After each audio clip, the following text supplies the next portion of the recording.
Bonsoir à tous. Notre invité est un président de parti qui vient de renouveler son bail à la tête de sa formation politique, une formation francophone. C'est même dans son ADN historique, qui fait partie de la majorité en région bruxelloise, qui est dans l'opposition au niveau fédéral et qui peine à percer en Wallonie. C'est François De Smet, président de Défi, qui est donc notre invité. Bonsoir François De Smet. Bonsoir. On va commencer justement par la Wallonie, si vous voulez bien, avec une affaire qui secoue ces jours-ci le Parlement wallon, avec notamment un voyage à 19 000 € pour le greffier et le président de ce Parlement régional. Ça se passe en Wallonie, ça aurait pu se passer à Bruxelles ou pas ? Difficile à dire. Je vois que ce n'est pas la première fois que ça se passe en Wallonie, malheureusement. C'est une réédite d'un scandale qui a eu lieu en 2009, où là aussi, un bureau du Parlement wallon a fait tout un grand voyage en Californie, avec en plus épouse, siège business. C'est comme si on n'apprenait pas assez vite, et comme si une certaine partie de la classe politique, pas toute heureusement, à mon avis c'est une infime minorité, continuait à vivre sur l'octroi de privilèges. J'espère que ça passera, parce que ça jette un discrédit moral sur l'ensemble de la classe politique qui ne mérite pas ça, parce qu'elle est composée dans tous les partis d'hommes et de femmes qui travaillent dur. Ouais, mais vous venez de le rappeler, ça se répète quand même à intervalles réguliers. Paul Magnette, président du PS, il était hier soir sur l'RTBF. Il propose par exemple de plafonner les dépenses de voyage. Et il trouve qu'il n'y a rien à redire dans le comportement du président du Parlement wallon, Jean-Claude Marcourt. Il reporte un peu la faute sur le greffier Frédéric Janssens. Plafonner les dépenses de voyage, c'est une réponse à la hauteur de la polémique ou c'est à côté de la plaque ? Oui, bien sûr, ça peut jouer, mais c'est aussi une question d'état d'esprit. Et dans le cas du Parlement wallon, on peut se demander pourquoi les garde-fous n'ont pas fonctionné. Parce que ni le greffier ni son président n'ont pu faire ça tout seul. Il n'y a pas de vérification de la Cour des comptes au Parlement wallon, il y en a une au Parlement bruxellois. Hein. Alors oui, c'est peut-être une vraie différence, mais il y a aussi de l'autocontrôle. Il y a un moment où, quand on vous invite à aller dans un voyage à Dubaï pour quelques jours, qui a l'air assez luxueux, dont l'intérêt ne frappe pas a priori par rapport aux compétences régionales wallonnes, ou dans ces temps de sobriété générale, vous devez quand même vous dire comme responsable... C'était pour une semaine de la Wallonie au sein de l'exposition universelle. On pouvait imaginer y passer, mais est-ce que ça devait coûter 19 000 € entre deux crises de Covid et au bord d'une récession économique? Je crois que c'est à chacun de se dire que le moment est peut-être venu pour un peu plus de sobriété. Que les gens en politique soient payés correctement parce qu'ils ont des responsabilités, je pense notamment aux bourgmestres ou aux responsables locaux qui sont sur la brèche toute l'année, qui ont une responsabilité pénale. Et de là, au contraire, et je trouve normal qu'on l'ait fait, il fallait même revaloriser, c'est une chose. Mais tout ce qui est privilège, qu'à chaque fois on se dise, est-ce que ce voyage, est-ce que cet avantage est vraiment légitime avec des deniers publics? Chacun doit se le demander. Et j'ai quand même l'impression que dans la nouvelle génération de politiques, tout parti confondu, on est quand même de plus en plus nombreux à se dire que non, ça ne va pas, et à refuser ce genre d'avantages ou privilèges lorsque par hasard ils nous sont proposés. C'est clair pour les élus de Défi, vous faites passer le message? Ah oui, et puis chez Défi, on est intrinsèquement pauvre, si j'ose dire, parce qu'on est un parti qui est souvent sur la brèche, on doit souvent être plus sobre. Moi-même, je suis un président bénévole. On fait attention, je crois, peut-être plus que d'autres, même si personne n'est à l'abri. Tout milieu de pouvoir peut en abuser un moment ou un autre. Alors, nous sommes vendredi. Dans cette émission, le vendredi, on donne la parole aux questions du public. Et c'est Camille Payot qui se trouve à la rédaction. Bonsoir Camille. Bonsoir. Alors, une première question concernant l'exemplarité des politiciens par Pierre-François. Il vous demande, ne faut-il pas plus d'exemplarité et de professionnalisme chez nos politiciens dans l'exercice de leur pouvoir afin d'éviter le risque de voir des partis extrémistes plébiscités? Il ajoute, y contribuez-vous en tant que président de parti? Alors, vous avez en partie répondu à la question, mais est-ce que vous avez bien conscience que vous avez un devoir d'exemplarité? Oui, je crois. Dès qu'on se lève le matin, je sais que c'est le cas pour la plupart de mes collègues députés, par exemple, ou bourgmestres ou échevins, on fait tous extrêmement attention à notre comportement, à la manière dont l'argent public est dépensé, et c'est aux citoyens de le contrôler. Et c'est pour ça qu'une affaire comme celle-ci, d'ailleurs presque anormale que ce soit la presse qui s'en fasse écho et que les autres garde-fous n'aient pas joué avant, jette un discrédit qui malheureusement éclabousse tout le monde, et que c'est sans doute un peu injuste. Mais c'est à chacun aussi... Est-ce que vous craignez qu'avec ce genre d'affaires, on ait un jour, peut-être aussi du côté francophone, une vague populiste qui emporterait les partis traditionnels? Est-ce que vous vous considérez d'ailleurs comme un parti traditionnel? Oui, je crois qu'on peut être rangé comme un parti traditionnel vu notre âge, déjà vénérable. Oui, je crois que tous les partis politiques doivent en avoir conscience. Attention, il y a aussi une forme de sobriété qui est déjà en jeu. La Chambre, pas plus tard qu'hier, in tempore non suspecto, a voté une réduction de 5% de la dotation aux partis. Et on était déjà relativement... Les parlementaires fédéraux avaient déjà voté une réduction de leur traitement. Je pense qu'on donne l'exemple, peut-être qu'il serait adéquat qu'on soit suivi un peu plus par les régions et les communautés dans le nord et dans le sud du pays, même si le Parlement flamand avance lui aussi. C'est à chacun de faire un examen individuel. Il y a un petit retard de la Wallonie, c'est ça que vous êtes en train de nous dire? Peut-être, oui. Ouais. Alors, je voudrais qu'on parle énergie, si vous voulez bien, maintenant. C'est aussi un des gros dossiers du moment. Le Premier ministre a été interrogé hier à la Chambre. Il affirme que la politique énergétique de la Belgique est quelque chose de solide. Est-ce que vous allez contredire Alexander De Croo ? Je fais partie de ceux qui ont interrogé le Premier ministre et je suis très inquiet. Je suis très inquiet pour l'hiver 2025-2026 en particulier, puisque dans l'état actuel des choses, nous aurons éteint tous nos réacteurs nucléaires. Même dans l'hypothèse où on en relance 2, ce sera qu'en 2026.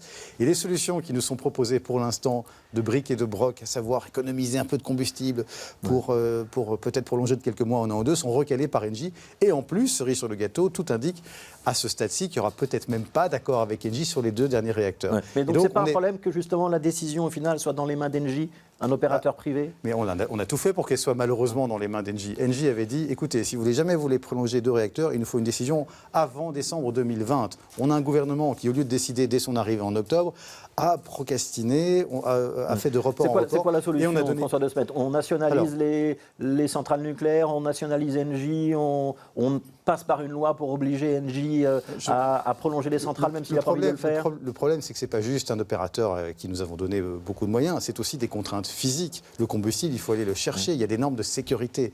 Et donc, à court terme, il va falloir de toute façon se débrouiller avec le renouvelable, avec malheureusement des centrales au gaz. Si on doit en réouvrir d'autres, ce sera l'échec de la Vivaldi. Donc là, il faut déjà sont programmés, il faudrait peut-être en avoir une 3e. Si jamais on n'arrive pas à maintenir 2 réacteurs ouverts, je crois que la Vivaldi va devoir se poser la question dans le CRM, ça c'est sûr. Et puis surtout, il faut envisager que l'avenir, c'est de dire adieu au pétrole, au gaz et au charbon, et d'accepter, notamment dans un partenariat public-privé, que l'avenir est au renouvelable, évidemment, à une forme de modération, évidemment, mais au nucléaire de nouvelle génération. Et là, nous sommes très en retard parce qu'on doit encore sortir du dogme anti-nucléaire dans lequel nous sommes. Même si on ne sait toujours pas ce qu'on peut faire des déchets nucléaires, et même si ce nucléaire de nouvelle génération, il est pour l'instant à l'œuvre nulle part dans le monde. Je vous réponds que les déchets nucléaires en tant que tels n'ont tué jusqu'ici personne. On sait quoi en faire. On peut les enterrer très très profondément entre 2 couches géologiques. Il y a des tas de solutions. Et le nucléaire nouvelle génération, il permet d'utiliser une partie de ses propres déchets. Et donc, il est plus sûr là aussi sur ce critère. Il faut aller de l'avant.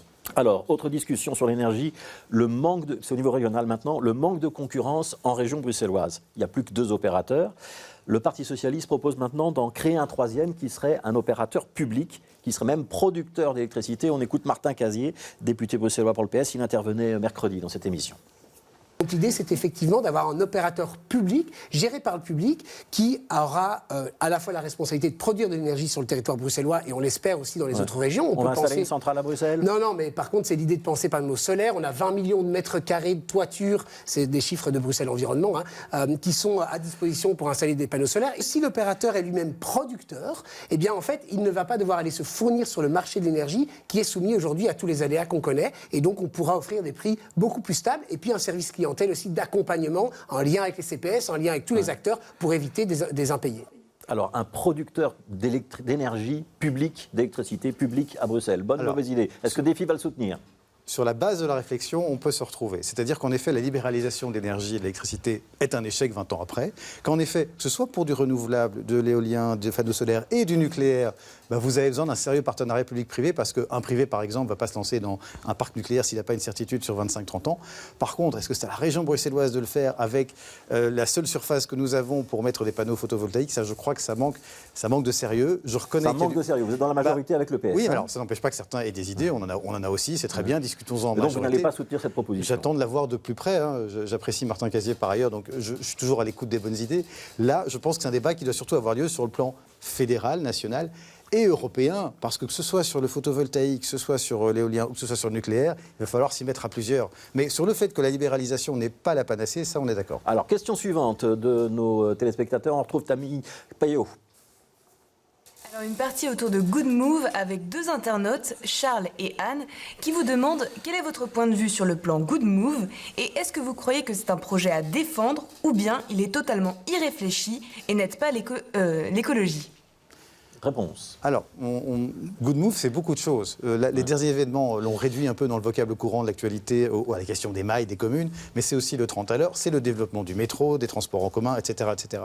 Ce qui pose problème, on l'a vu, c'est le développement des mailles. Ça a marché, par exemple, dans une large partie du Pentagone, sauf côté Dansa, et dans une partie de Schaerbeek, sans doute parce que là, il y avait à la fois, et c'est ça qu'on doit en tirer tous comme leçon, suffisamment d'alternatives, notamment de transports en commun déjà développés, et il y a une consultation des populations qui a été efficace. Là où ça a raté, c'est que vous avez ces 2 conditions qui ne sont pas remplies.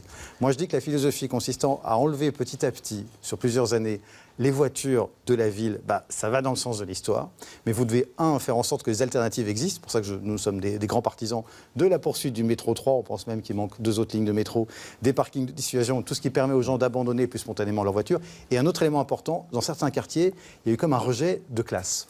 C'est-à-dire l'idée qu'on ne s'intéresse à certains quartiers, je crois qu'à Kuregem, ça s'est fortement ressenti, qu'au moment où il faut changer des panneaux de direction et qu'on ne s'intéresse pas aux autres problèmes de ces quartiers. Là, il faut une approche plus intégrée. Et ça veut dire qu'on doit continuer. Good Move, on parle maintenant de faire des mailles plus resserrées, donc d'avoir des plus petits quartiers, de prendre plus de temps pour la consultation. Si ça se fait dans ces conditions-là, si les communes sont volontaires, ce qui est le cas de certaines d'entre elles, et si les quartiers y voient une plus-value, et si les habitants sont d'accord, pourquoi ne pas y arriver? Mais ça montre bien que vous devez développer les alternatives en parallèle. Sinon, les habitants ne feront pas le geste d'abandonner leur voiture. Alors, on va parler de votre parti, Défi. Vous avez été réélu ce week-end, 59% des voix. C'est une majorité, mais ce n'est pas une majorité hégémonique comme on en voit souvent dans d'autres partis où quand un président sortant se représente, il assomme un petit peu la concurrence.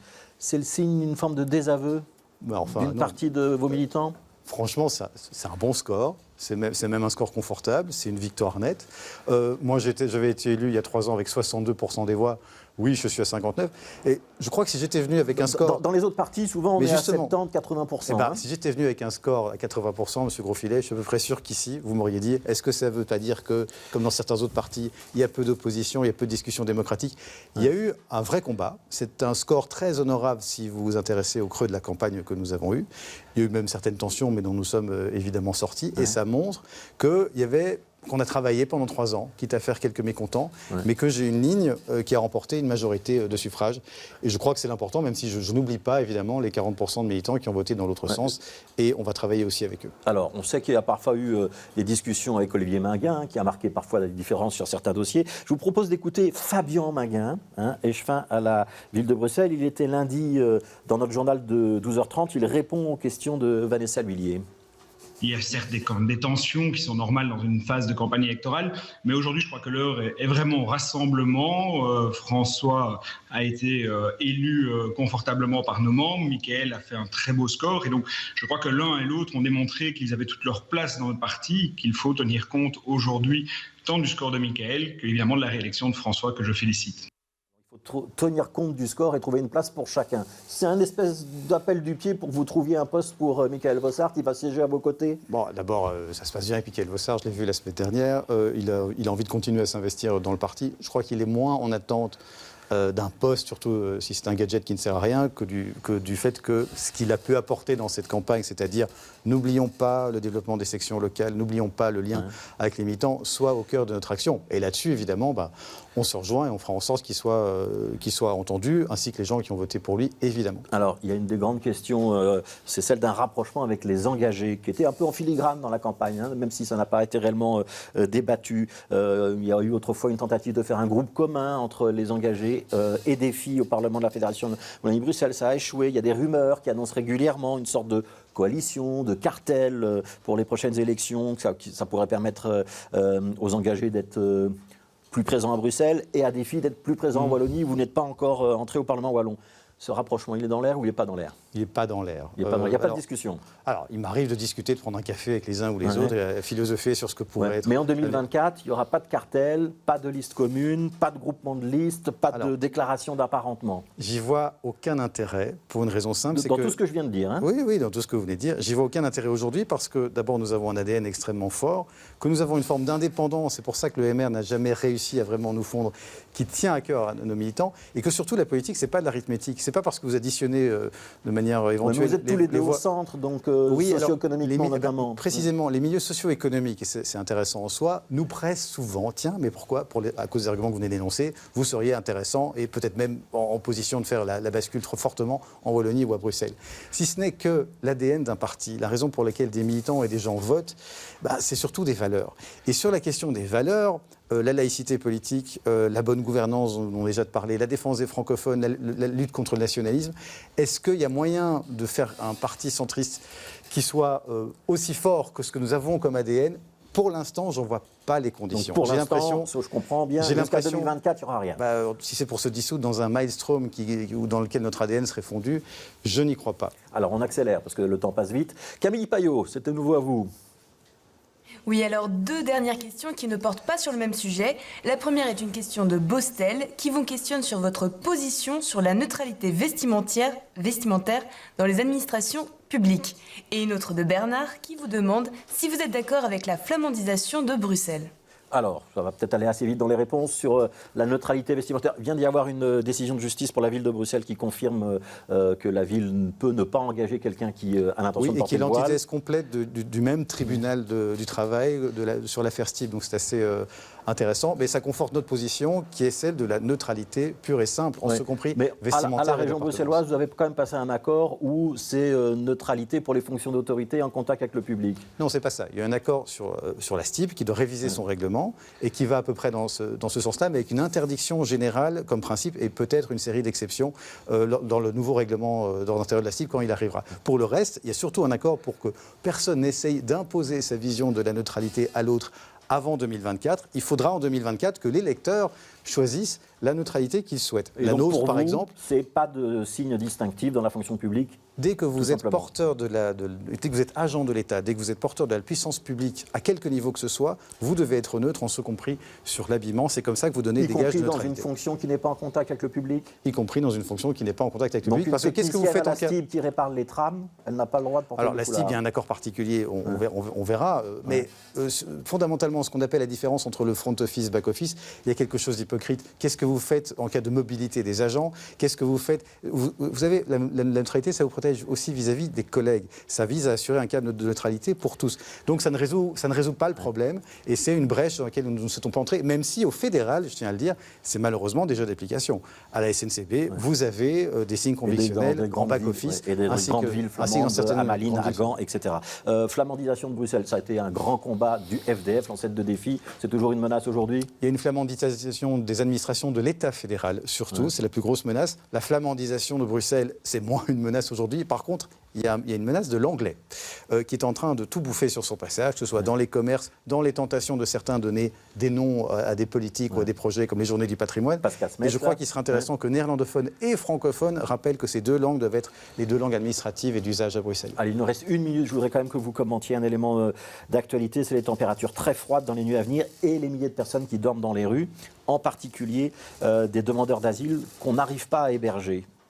C'est une responsabilité de l'État fédéral ou pas? Bien sûr, faudra-t-il un mort pour que la conscience de l'urgence soit là. Il y a aujourd'hui des hommes, des femmes et même des mineurs en rue. Vous l'avez dit dans votre édito, on va vers des températures négatives. Ça fait des mois qu'on sermonne Madame Demort, qui est responsable évidemment, mais ses prédécesseurs le sont autant qu'elle. Et le reste du gouvernement qui la regarde se noyer alors que des gens vont peut-être mourir dans les jours à venir, le sont autant qu'elle. On avait résolu une crise moins grave avec la Suédoise et donc un gouvernement beaucoup plus conservateur sur ces questions. Et on n'arrive pas avec un gouvernement extrémiste. Ça veut dire que Théo Franken, finalement, il est meilleur secrétaire d'État à l'asile que Nicole Demort? Alors, pas surtout, mais du temps de la Suédoise, je suis désolé de devoir le dire, ça me fait mal de devoir le dire, mais je n'ai pas le souvenir de spectacles de mineurs à la rue, mis à part le parc Maximilien. Je n'ai pas le souvenir qu'on laissait des mineurs à la rue par des temps pareils. On avait réussi à trouver une solution. Ils ne faisaient pas de gaieté de cœur, mais il n'y avait pas de mineurs à la rue dans des conditions pareilles. 2 questions sur 2024 pour terminer. Vous êtes candidat, j'imagine, de nouveau à la Chambre? A priori, ce serait naturellement... Est-ce que vous serez candidat aux élections communales sur la commune de Woluwe-Saint-Pierre, puisque vous venez de vous y installer? Alors, c'est un aménagement pour des raisons familiales, mais il va de soi, je reviens dans ma commune d'enfance, il va de soi que j'aiderai la liste des filles sur place. On verra à quel endroit, ça dépendra de la section. J'irai là, ça ne veut pas dire tête de liste? Ça ne veut pas nécessairement dire tête de liste. Moi, je suis là pour rendre service. Et si on vous demande d'être tête de liste, vous accepterez? Oui, éventuellement, mais il y a d'autres personnes qui pourraient tout à fait le faire et je veux prendre la place de personne. Je suis là pour aider cette section. On a une carte à jouer puisque entre les 2 gros blocs engagés et MR, il y a sans doute la place pour une 3e voie. Donc ça, c'est pour le niveau communal. Et à la région, vous êtes candidat pour rester dans une majorité qui resterait la même ou il faut en changer? On va défendre d'abord notre bilan qui, à mon avis, sera bon en termes d'emploi, de formation et de bonne gouvernance. Et puis, c'est l'électeur qui distribuera les cartes. On espère bien progresser, évidemment, parce que je crois que notre bilan sera bon. François De Smet, président de Défi, merci d'avoir été avec nous.